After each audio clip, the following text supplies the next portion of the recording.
Previously on Tales Unwritten, our party met on the road, defended a caravan, followed a trail, met a cockatrice, some orphans, pixies, dangerous criminals, and bards on strike. All this culminated in a revelation of betrayal. The person we knew as Martin was in reality Alexander Tremont, apostle of the Pontificate of Bastion. He informed on and arrested Karna, but shortly after had a change of heart. Maud and the recently freed contractual criminal Wren were able to find them and aid in their escape from a prison inside a large cathedral at the center of the city of Port Tarov. After a daring escape and a tearful goodbye, the party now finds himself in a fishing village north of Port Tarov with no food, shelter, or money to speak of.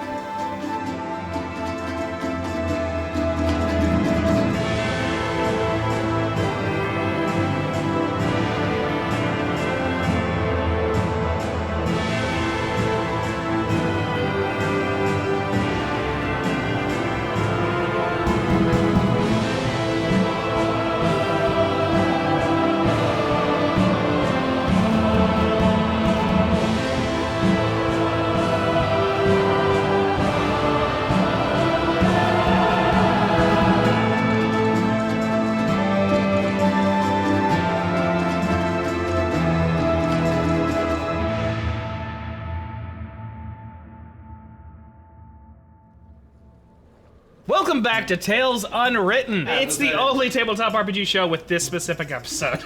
Last we left off, you guys had arrived at Beachside Grove. It is to the north of Tradesman's Saddle along the coast. You were well ahead of whatever ships might come for you at the time.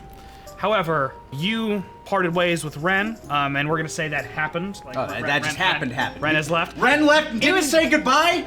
He did a whole goodbye. Say goodbye to Maud. Yeah. I don't think it's very interesting to have to be like, all right, well, I'm leaving now after the big goodbye. We get it. And probably, if we're honest, Ren was crying a little bit and didn't want the others to see, so he probably just I'm went. pretty sure the only person Ren cared to say goodbye to was Maud, so that's I mean, maybe perfectly like, fitting. tell your friends thanks, and like, fucks off. Tell your friends thanks. Goodbye, Maud. Bye. Who was that? It was early morning when you got there. It's late morning now. The other humans have just sort of fucked off. They don't want to hang out with you. They want to get the hell away from here. Well, of the people that were in there, most of them were actually likely criminals. Like, you said, they're there were a ready bunch to of fuck off. acolytes. Like they're out of here. So at the very least, we've, maybe made ourselves a little bit friendlier to some of the lower echelons of Jack's or organization. Potentially. That said, they still have to follow his orders, and you did just steal all of their contracts. Yeah. And give them to the magistrate at Port Tarov. Uh-huh. Good news, bad news. Ren's contract wasn't in the stack. You guys are in Beachside Grove, and Karna, I would like you to roll to see if you know anybody. And I don't know if we want to add anything to Beachside Grove, that. it's History probably check? not. Yeah, it's probably not a place I've gone like super often. You did mention as part of my backstory that it is a place that I would return to drop off things that I picked up on my pilgrimage to go back to. This is also the first place you ever landed when you came to any human settlement. It's the first one you've ever seen. But that said, it's a human settlement. Who knows how long it's been since I've been here? Let's roll that. What do you want it to be? I think history makes sense. History. 12. Okay. You have a mild acquaintance in town, and who do you think that is? Who would you know in town? If anybody that I might have a mild acquaintance with, it would probably be somebody who works the port itself. Somebody who, like, when we sail in, I might recognize being like a port worker, because they're the people I would interact with most traveling between here and greener pasture. Yeah, every time you'd go home. Yeah, that makes sense. So they're either a Fawnee that just kind of lives there, or it would be a relatively older human. Well, who do you think he is? Do you think he's a Fawnee or a human? It'd probably be a Fawnee, because if I know anybody, it would be somebody of my own race, and this place probably has a better relationship with my people than any other town specifically. Okay. This is Timotheus, the ferryman. I don't know if he's working the ferry right now. Let's say the ferry hasn't come in yet, but he usually helps with like the upkeep when it's here and doing everything that they need to do to keep the ferry running consistently, because this is also how they import goods into greener pastures. Right. It's been a long night for us, probably like short rests at best while we're sailing, taking turns rowing and steering the ship. I know somebody who works here. We might be able to find a place to at least rest our eyes for a little bit outside of anybody's point of view so that we can collect ourselves and figure out where we're going from here. Do you think they'll need payment? Because unless you kept some of Karna's money, I feel like we're all broke. God, I hope not. Let's go see! Who are you? Oh. Whoever you are, listen, don't say anything, okay? I really appreciate you. This is my friend Karna, and you helped him escape, and I'm not going to dump the trauma on you or whatever, but you know, the church, I do not trust them. They're full of... You escaped, and you helped him escape, and I really appreciate you. And if Karna trusts you, then I trust you. So thank you for saving my friend. You're welcome. You can call me Alex. Alex, thank you. I am Maud. Nice to meet you, Maud. And there's just like a moment he looks back at Karna and just goes, Karna's actually kind of started walking. I'm gonna roll something. I'm gonna roll something real quick because I'm leading the way. Just walks. All right, call high or low, because that depends on what I'm going to yell. low. All right, I will not blow your cover. Come along! Timotheus is this way! All right. Let's go. I was gonna yell, Martin! Maud! Hurry up! But I guess with that roll, maybe he's adjusted to Alex already. I still don't know his name. I haven't been Oh, introduced. that's right. You only know me as either Martin or Tremont. In Karna's head, you're still Martin. Gotcha. So we're like, he's just kind of like leading the way. He has no idea that conversation just happened. All right. He's very focused right now. Yeah, Karna is goal oriented. Yeah, Timotheus is just working the docks. He's tidying up some rope. The ferry maybe has just left, and the ferry's usually gone for a day and comes back. And makes it circuit. Yeah, it's fairly consistent. He'd hear me beckon from down the way as soon as I see him. Timotheus! Yeah. I'd raise my hand and wave. Oh yeah, Karna, you the singer. Correct! Yeah, I know. Yeah, sometimes people talk about you, but you haven't been around in a while. It's been, how long has it been? A few decades at least. Do you want to roll for how long it's been? Let's see. Multiply this by 5 or something. 20 years! It's been 20 years! Yeah, no, yeah. God, I thought I'd be somewhere else by now. Time just kind of flies when you hit that cycle, huh? Yeah, what do you want? We're fresh into town, was wondering if there would be a good place for us to, rest our heads for the morning? I just pay the inn to stay there for a bit. So Tricky thing, that. You see, we, ran into a bit of an issue with the church. And they might be looking for us. Somewhere a little more low-key might be best for now. okay. I spent all our money on sex workers. Well, answer that question. Not the first time that's happened. Hi. Hello, I am Maud. This is Alex, and you know Karna. Alex. It's more honest name. Do you not know this guy? Didn't know his name. We've that's your recently business. met. Okay. Whatever you and your polycule are doing is none of my business. So Right. And I do not know have this my word. room at the inn. Better you don't. That's what I have. You're not using it right now, right? No. Some context. Fawn and I are essentially all family. Yeah. So this is just like basically a distant cousin showing Yeah, up. we might be cousins. like so, Probably so, are. So there's just this just fawny solidarity going on here. Some cultural context. just need a place to rest our eyes for a little bit, somewhere that people wouldn't be looking for us. Okay, fine. I'd like it to be empty when I need to sleep, but I'm not sleeping until night. So if we're on different schedules, that's fine. We'll be well out of your hair by then. And if there's anything you need of me, all you need to do is let me know. Just don't mess up the room. I have to live there. I will make sure to leave it in as pristine a condition as we find it. He gives you the information for the room he's staying in. I give him my thanks, and I usher my companions to the room where we can finally just get some rest and collect ourselves. Yeah, and like it's just the beachside inn. No need to be fancy about it. Beach episode. And they're a pretty standard inn. You've stayed there before, and so like there might be some passing familiarity from 20 years ago, from like an older. So yeah, somebody's kid might now be running the front desk or something. I get in. I'm guessing it's a pretty like standard room, maybe a little bit more personalized because he's lived here for years and years. It's a pretty standard room. The whole place is made of fairly old, creaking wood. Some of it's outside is a little moss covered and moldy. But the inside they try to keep clean and free of mold. Smells of salt and sea for sure, and the wood itself has like a smell to it as well. The room is fairly tidy. He doesn't live on much because he's a faunite. They're generally simple people. So he just has a single cot on the floor. It's not a big room. They have like a lot of smaller rooms specifically for faunai to stay in, and faunai are used to living light. So Alex walks into the room and it's just kind of it's like Gandalf in the Hobbit house. Shorter. This is not a human-sized room. It's a little shorter. It's like a 10 by 10 room. Definitely cramped for 3 people. Absolutely. Yeah, Karna will immediately make it slightly more cramped by casting his invisible servant and just kind of like lay down, and his his muse will start just kind of giving him like a back rub, like, oh man, the stress I have had. I have had such a time. It's been a very stressful day.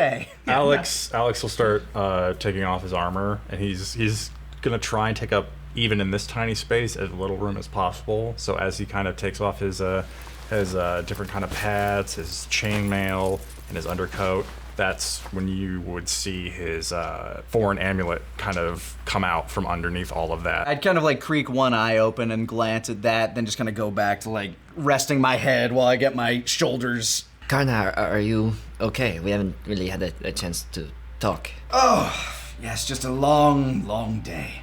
How are you? I can't help but notice you and Ren were having a bit of a chat before we parted ways. Yes, I needed to send him back to the bakery with no money. I do hope he is okay. I feel very bad about that, but my plan was very necessary. Ren didn't talk to you about the plan, right? Honestly, haven't had word with him since the boat, so... Cool, it was very necessary that I spent all of our money on sex workers, so do not worry, do not ask about it. If anybody's amenable to a plan involving sex workers. Karna would just kind of like chuckle a little bit under his breath, just... Trust me, it's not the first time all my money has been spent on sex workers.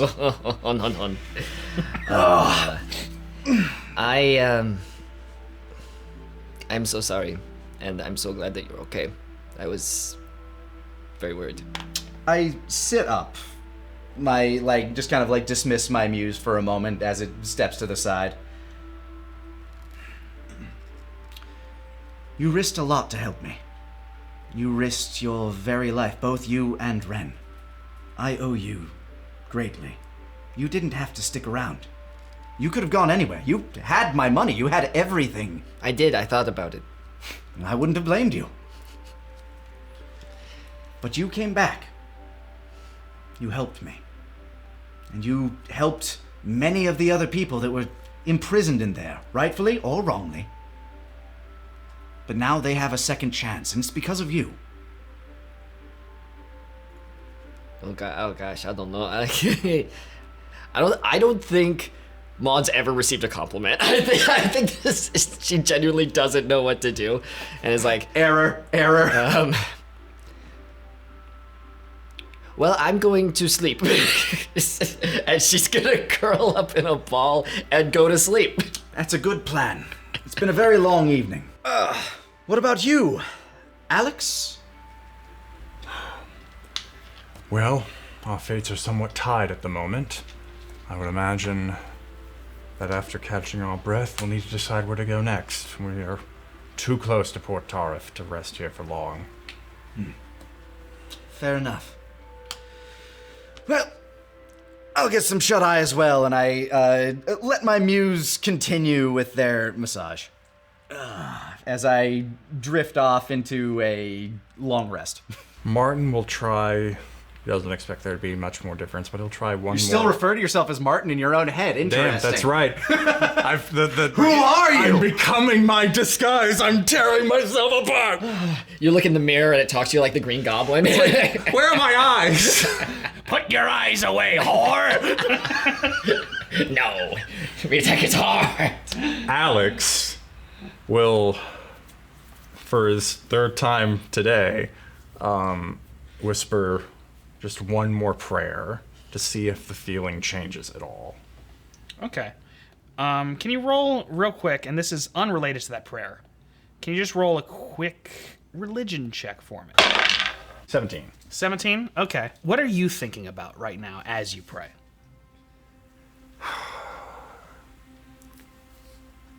It's still the question of, was this the right thing to do? Am I getting closer to you or further away? In your mind's eye, you sort of get a sort of hazy vision of forest branches over your head, similar to how they were in the holy city of Vitega when you lived there. And they're sort of growing over your head as well. But it's not comforting like it was when you were a kid. It's encroaching. It's sort of trying to envelop you in a way that does not feel like an embrace. It feels more like trying to grab hold of you in a controlling way. And I think that's what you get from that. You get feelings, you get hazy visions. You can't get anything more concrete than that. Alex will tuck the amulet under his shirt, but let go of it. Okay. And I think that discomfort will probably kind of stay there. Everyone looking at him will just see that dim glowing under his under his shirt. I'm saying also, like, sort of emanating from that, you still, like, it's almost like the emotion of that is still emanating from the sap. Like a dread. As you put it in. Like a feeling of dread. Yeah, but, like, specifically emanating from the vial itself. This is not going to be a fun long rest. Do you want to give yourself exhaustion? I think that's fair. As a character choice? Yeah. Okay. So essentially you say he'll get the refresh of a long rest but have the exhaustion? Or because of the discomfort in sleep. Because, like, if you were to try to sleep after this, what do you think Alex would dream of? He would be seeing his father looking on in disappointment, his mother just completely turning away from him, and the holy city just getting further away. What was once a blinding light of the tree encompassing the city distances itself, like becomes the sun, then becomes a star, and then just a faint point of light. And sitting in the darkness, Alex feels alone. Okay. Hey, Maud, what's going on with you? Oh, she's sleeping so well. She was so tired. She was so worried about her friend. She hates Martin, and now they're away from that stupid asshole bitch. So she's curled up in a ball. She's sleeping soundly. She gets a really good night of sleep. Awesome. Yeah. How about Karna? Karna falls asleep, drifting off to the just the percussive massage of his muse, slowly There's also, like, maybe a sound of waves outside. Yeah, slowly trickling into, like, just kind of like gentle scratches running down, like up and down his spine, like, and his neck, and he drift off into a relatively peaceful sleep. When Karna goes unconscious, would you say that the muse disappears in that moment? I mean, yeah, like once he's asleep, it just kind of like fades away. And wisps away, but since nobody else can see it, it's essentially just kind of a phantom presence. It just kind of goes back to where it came from, which is just good for us to establish for ourselves. the creative font of his consciousness. All right. Let's say it's sundown when you guys awake. The light from the window, like, in particular, catches some of you in the eye to wake you up. The inn's starting to get more crowded. Like, you can hear more rustling and clinking downstairs. Yeah, I'd take time after I get up to just kind of tidy up what was moved, help wake everybody up, noticing that Alexander is particularly sluggish in this regard. But he wakes up almost immediately upon any sort of input. He just snaps awake and then just starts putting his armor back on. Nerves are on edge, I take it. We're too close to Port Tarif. Somebody hasn't been a fugitive before. Not wrong. Maud does a little stretch. And with that, probably begin the conversation of, so where to now? I was hoping you would have a clue if we're trying to find Delamere. I have thoughts. The biggest connection I have to Delamere is either the church or, and I tap Sunder that's sitting at my hip. And the only person I know that knows anything about Sunder's construction here would be Delamere's apprentice, which happens to be back towards Tradesman's Saddle. I do trust her much more than I trust the church, though. Going to Tradesman's Saddle is dangerous. It depends on how quickly word has spread. Very. Have you ever been? I know, yes. Karna now starts to pick up what's going on. Ah. And of course, Karna's gonna let that happen because he thinks it's fun. He does. Could all of you just roll a quick intelligence check for me? Just general intelligence? Yeah. 8. Okay. 2. Oh, man. 12. Then Maud is the only person. I guess Maud is the person with the most concern for the people of Tradesman's Saddle. Of the three of you. And Maud, you understand that you guys going back to Tradesman's Saddle puts everyone there in far more danger than they would be otherwise. Especially if you were to interact with somebody there and people who would tell the pontificate things were to say that you spoke to Delamere's apprentice or went to see Ren again. That would inherently put them in a lot of danger of being arrested, bare minimum. Questioned for sure. We need to stay here away from people we care about. Staying away from people that we care about. And make 5 billion bits. 5 billion bits. We are broke. Making some bits would be useful. Some plus 5 billion. Karna, can you roll a different intelligence check, and this one with advantage for reasons? Okay. Do you want me to add anything to that? History or something? History's good, yeah. Do you know how many bits are 5 billion? But nat 20. A lot. A nat 20? Nat 20. All right, then I don't even have to nudge you. I can just tell you. Oh. You know, I'll nudge you anyway. Nudge me! I think it's more fun if you come to the conclusion. You know of one place that is nearby, has friends who will not tell the pontificate a goddamn thing, will protect you at all costs, and doesn't care about whether or not you have money. I ponder for a moment and I look out the window at the approaching ferry. I might have a place we can stay, at least for a little while until the heat dies down. Oh? Alex kind of looks behind him. I imagine he was sitting kind of under the window this whole time. Oh, okay. The boat? I point at you. Correct. Oh. We're going to stay Usually on a boat? I do this. Would they let us stay on a boat for free? It's not the boat necessarily that we are going to be staying on. I'd like to introduce you to my family.